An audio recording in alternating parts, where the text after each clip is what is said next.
Okay, we're gonna do a part 2 of Jack in the Box. So, Clarissa walked around the corner and she stopped in her tracks and leaned up against the building that was there, and she couldn't believe it. She pulled out her phone and decided to make a call.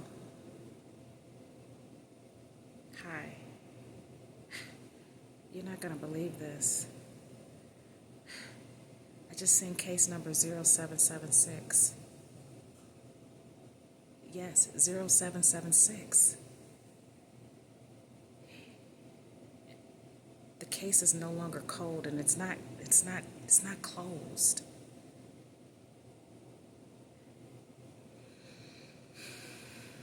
It's not closed.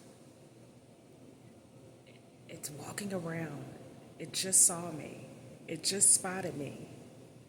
I had to. It almost blew my cover. I don't know. I did put a tracker on him because he did grab me, and I grabbed him back and I put a tracker on him. So, well, hopefully he doesn't lose the jacket. Well, listen here. I just wanted to know 0776 is still the case is not closed. Sure. All right. We'll talk soon. Bye. Marissa reported 0776. The case was not closed. It was not closed. She straightened herself up. She began to walk down the street. Meanwhile, Jack was still standing where Marissa had left him, confused, unable to piece together why she couldn't recognize him. What was it? How? I mean, he knew her whole family. Finally, he gathered himself and he shook himself out of the confusion. He said, I wonder what's going on. I wonder if she okay. I mean, why else would she must be in? I don't want to assume she's in danger, but why wouldn't she want to recognize me? He put his head down and he decided to go back into his job, and he walked right on over and he grabbed a hot dog because he was on lunch. So he wound up grabbing a hot dog. He told the guy, he said, look, I just need it plain. Just give me the hot dog and the bun. And he grabbed a soda and he said, this'll be it. The gentleman asked him, he said, $2.50, sir. Gave him the $2.50. And then he headed back into the building. Jack looked at the security. Security nodded his head. Hey, what's up, Jack? And Jack nodded his head. But Jack was still back on that same spot, watching Marissa walk away. His mind was still there. He didn't understand. I mean, he headed to the elevator. He pushed for the button to call the elevator. He couldn't believe it. He took a deep breath. The elevator finally came and he pushed the top floor. He wiped his head and he said, what could it be? He said, what was that about? He was stuck. Just something about that didn't add up to him. And then Mikey being dead? How? What happened? He said, I know.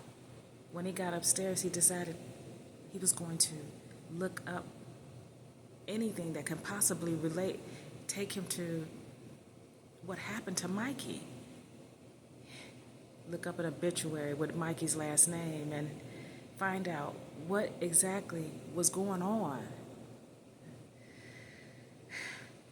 He finally gets out the elevator, heads to his office, and sits down behind his desk. He gets right to his computer and he's just start typing away and putting Mikey's name inside the Google search. And he waited patiently. And then there it was, his obituary. He was he's like, couldn't believe it. He said, gosh, Mikey was such a good guy. I mean, he stayed out the way. How could this happen to him? So he just looked through the obituary to see if he can get any signs of anything that clued anything. So then he couldn't find really anything in the obituary stating what happened to him. So he just typed his name to see if there was any news coverage or something, anything that can relate back to what happened to Mikey. He just typed it in. And then there was an article.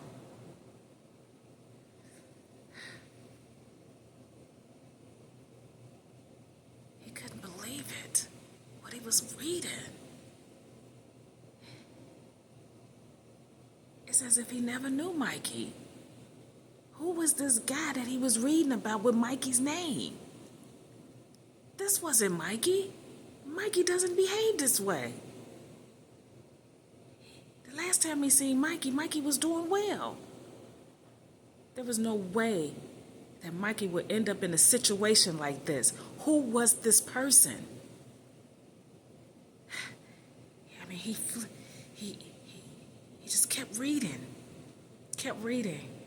He was looking for a picture or something. He said this couldn't be the acts of Mikey. There was no picture to confirm who the deceased was.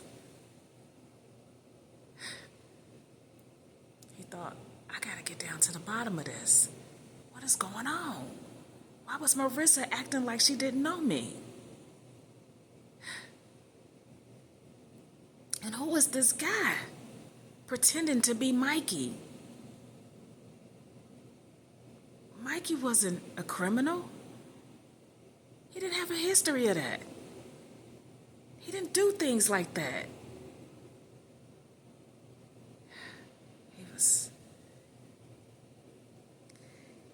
He picked up his phone and he said, I gotta get to the bottom of this. And he started going through his contacts to see if he can find anybody that knew Mikey, knew Marissa, anybody. So he's going through his contacts and boom, the cousin. He said, let me contact his cousin. So he picks up the phone and he hits the cousin's number and he waits patiently. Do. The number you have reached. You got to be kidding me. Shit. He hangs up the phone. And then he decided to go back through his contacts. He said, it's got to be somebody else. I mean, I knew everybody in their life. I was in it for 2 years. I met his whole family. Then he thought about it. He said, I got to go back to the grandmother's house. Maybe somebody's still in that house because they owned it. That's what I'll do. He closed his computer and he decided to drive over there. He went to the parking lot and got his car. He sat in the back, he sat in his car and he sat there for a minute and he was just, I mean, after what he just read about this guy that seems like an imposter, there's no way that could be Mikey. Mikey didn't live a life of crime. This guy was doing some horrendous things.